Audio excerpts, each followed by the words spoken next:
अभिभाषण पर बोलने का मुझे मौका दिया।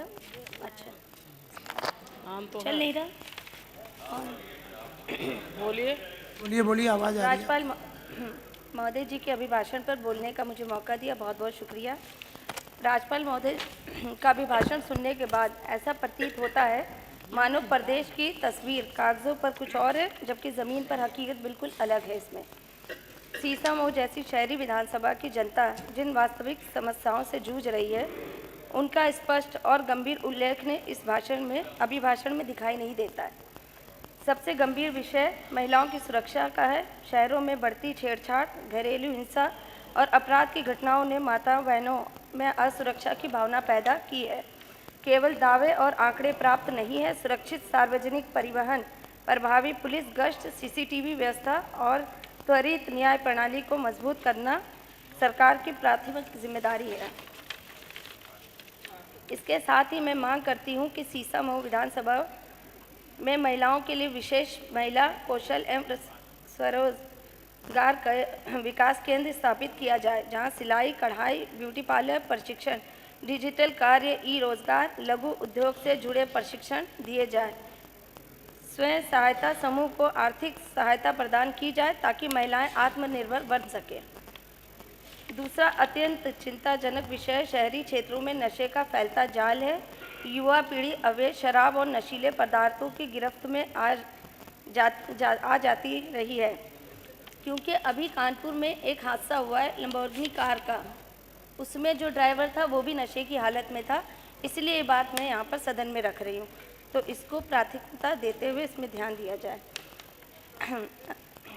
स्कूल और मोहल्ले के आसपास नशे का कारोबार खुलेआम चल रहा है।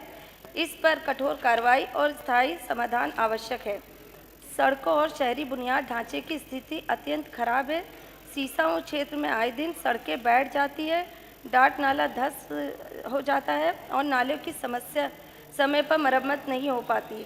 बरसात में हालात बदतर हो जाते हैं और जनता जलभराव और गंदगी से त्रस्त रहती है। विकास के दावे जब तक अधूरे हैं, जब तक स्थायी समाधान ना हो। मैं विशेष रूप से ये मांग करती हूँ कि सीसामऊ क्षेत्र में स्थित धार्मिक ऐतिहासिक स्थलों का सौंदर्यीकरण कराया जाए, जिनमें बलखंडेश्वर मंदिर, जीटी रोड स्थित प्राचीन गुरुद्वारा, ईदगाह परिसर, पत्थर शाह बाबा की दरगाह, जुगियाना शरीफ दरगाह, मखदूम शाह बाबा की प्राचीन दरगाह, इन सभी स्थलों को सौंदर्यीकरण हेतु प्रत्येक 1-1 करोड़ रुपए की विशेष धनराशि स्वीकृत कराई जाए। इसके अतिरिक्त वाल्मीकि बस्ती में एक सुसज्जित बारात घर का निर्माण कराया जाए तथा अम्बेडकर जी व महर्षि वाल्मीकि जी की भव्य प्रतिमाएं स्थापित की जाए, जिससे सामाजिक समरसता और सम्मान की भावना मजबूत हो।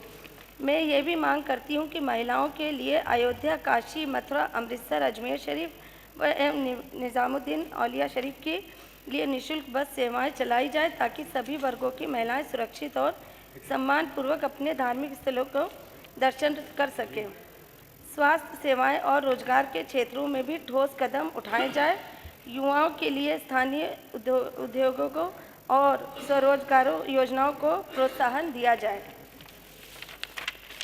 अंत में मैं सरकार से मांग करती हूं कि अभिभाषण में दिए गए वादों को औपचारिकता तक सीमित न रखा जाए, बल्कि महिलाओं की सुरक्षा, नशा मुक्ति समाज, धार्मिक स्थलों और सौंदर्यीकरण, बेहतर शहरी आधारभूत ढांचा और युवाओं के रोजगार को प्राथमिकता देते हुए ठोस एवं समयबद्ध कार्य योजना प्रस्तुत की जाए। अंत में मैं अपनी बात इन पंक्तियों के साथ समाप्त करना चाहती हूँ। ना मैं गिरी ना मेरी उम्मीदों की मीनार गिरी, ना मैं गिरी ना मेरी उम्मीदों की मीनार गिरी, पर लोग मुझे गिराने में कई बार गिरे। सवाल जहर का नहीं था, सवाल जहर का नहीं था, वो तो मैं हंसते हंसते पी गई। तकलीफ लोगों को तब हुई जब मैं फिर से जीत गई। बहुत शुक्रिया, बहुत शुक्रिया। वाह, बहुत